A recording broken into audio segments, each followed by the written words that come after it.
Hi everybody, Josh Byerly here at NASA's Johnson Space Center in Houston. We're standing inside what we call the Dome. This is the facility that the astronauts train in to do all kinds of robotics operations while they're on board the International Space Station. And anytime a visiting vehicle is coming up there, this is actually where they practice. Now we've got the SpaceX Dragon flight coming up here in just a few short days. The crew's trained inside this very facility, and we've actually got two of the trainers here who train those crews. We've got Jeff, good to see you, and we got Graham. Hi. Now, Jeff, you train the crews on what to do whenever Dragon actually gets up to the capture point, and Graham, you train them on how to actually go get it and latch onto it and bring it into the station, right? Yep. Talk a bit about what you guys have done with the crews to get ready for Dragon. Okay, well, for the rendezvous, Dragon approaches station from below, and the crew will start monitoring it from here in the cupola at a range of about 1 kilometer. And they'll be positioned here at the robotic workstation where we have 3 monitors which they can look at video from the station cameras. And on top of that video, we'll overlay some telemetry data that we're receiving from Dragon to show them things like range rate, vehicle mode, and so forth. But it also depicts graphically the approach corridor that Dragon has to remain within as it's coming up to space station. Basically the box that it has to fly within. That's right.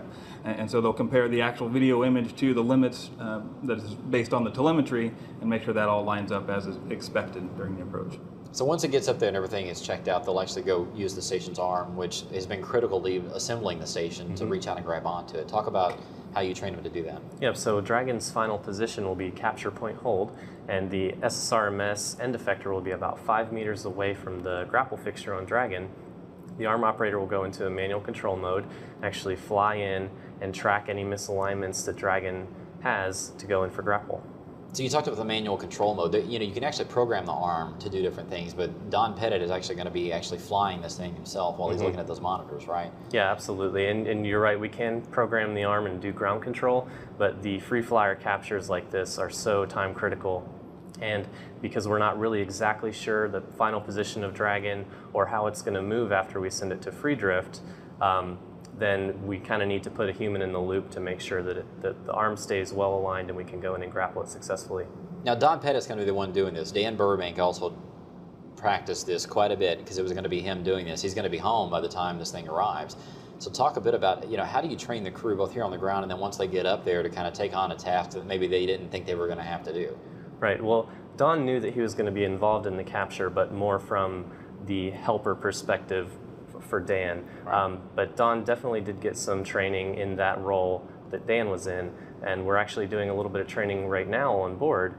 We have a simulator on space station, as well as flying the real arm, so that Don can get comfortable in that new role for him in Dragon.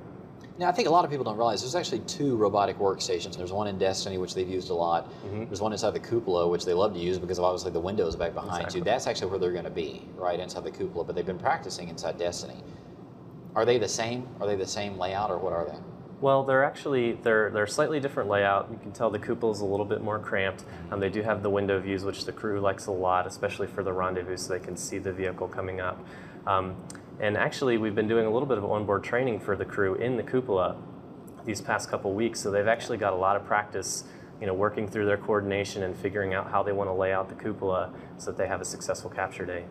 So this looks back behind you guys like the world's fanciest video game in space, right? So let's turn around and let's see actually what the crew's going to be doing whenever they actually pilot this thing and grab onto Dragon. Okay, so now we've got Dragon at the capture point, and the arm is about 5 meters away. So I'm going to start maneuvering the arm in and maintaining alignment with Dragon in this center view. And once I'm over the grapple fixture pin, I'll pull the trigger, which will grapple Dragon. So I'm going to start moving in closer. Now the crew's actually going to be seeing live views. We're not going to see an animation of it. It's actually going to be the real deal, right? Absolutely. These would all be real camera views. So we have some external camera views on station. We also have some camera views on the arm itself. So this particular camera is actually looking from the end effector of the arm straight out at Dragon. And is there a target that they're trying to line up with, or how do they know? There's actually an overlay target on this camera view, as well as a target on the grapple fixture itself. So once those 2 line up, then the crew is in tolerance to actually do a grapple. So I'm moving in a little closer here.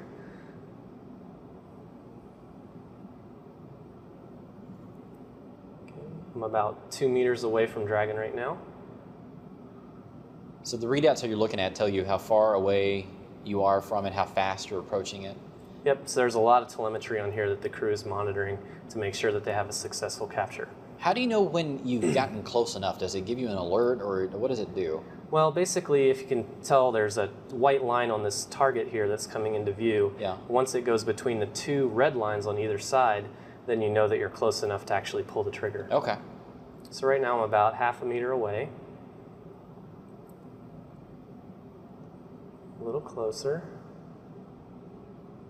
I'm over the pin, and then I'm in tolerance now, so trigger. And then the crew will start watching telemetry on this overlay here. They can find that the snares have now closed around the grapple fixture pin on the lee, and the entire structure is kind of rigidizing back to secure Dragon and make sure that we've got a good firm hold on it. And that's just finished, so that would be considered a successful capture. Just like that. Mm-hmm. So talk about the snares. A lot of people, don't understand that the end of the robotic arm actually has three sort of wires that are shaped kind of like a triangle, and they just kind of, tighten down on whatever the target is, right? Yep, absolutely. When the operator pulls the trigger on the arm, it will actually exercise those snares. There's 3 of them, and they'll basically wrap around the grapple fixture pin to get a good hold on it, and then the entire structure will start to pull back. That'll put tension on those snares and also bring Dragon flush with the end effector. And then once that's done, they just maneuver it back up and put it on the bottom side of the harmony node, and that's it, right? Yep, that's basically it. It sounds so easy, but I mean, these guys train for hours to do this. Talk about it on a difficulty scale. Is it something that's challenging for them, or what are the hardest parts of it? The hardest part is probably the grapple itself, I would say, because the Dragon is moving, so you actually have to track a moving target as you go in. And then from there, you would do a couple of maneuvers to take it down to right above node 2 nadir, and then you would do a maneuver to berth it in. So they do get a lot of training to make sure that we can do it successfully. Now they're going to be watching it very closely whenever it comes up that kind of approach corridor, for lack of a better word. If it is anything out of position, or can they still grapple it even though it may be turned the wrong way, or if anything like that happens? I mean, is that something they can still do? Well, during the approach, they'll definitely watch and make sure it's at the right place. They do have opportunities to send commands to the vehicle if they do see something before reaching the capture point. So they have some ways to deal with those situations. And of course, we'll be talking with the ground about what they're observing on board. But in terms of the actual capture, it's a little more difficult than that. Yeah, the arm has a lot, this particular configuration for the arm has a lot of analysis behind it to make sure that we can support capture, because it's a kind of stressful thing for the arm. We're going to be putting a lot of loads on it. Basically, you've got this big vehicle out there with a lot of inertia that you have to bring to a stop. Yeah. And so we need to have a good arm config to be able to support that. Talk a bit about, how exciting is it that you guys are training these crews for a brand new vehicle that has never been up to the space station? It's a pretty historic flight, and you guys are a key part of that. Is it cool? Absolutely. It's been honor. great working with the SpaceX folks, and as they've been continuing the development of their vehicle and kind of relaying the new things that we've learned about it and changes to the crew, so they're ready to go. So it's definitely been a unique experience. Yeah, it's a complete honor, and working with the crew, of course, is always fun too. Well, thank you guys very much. We look forward to it.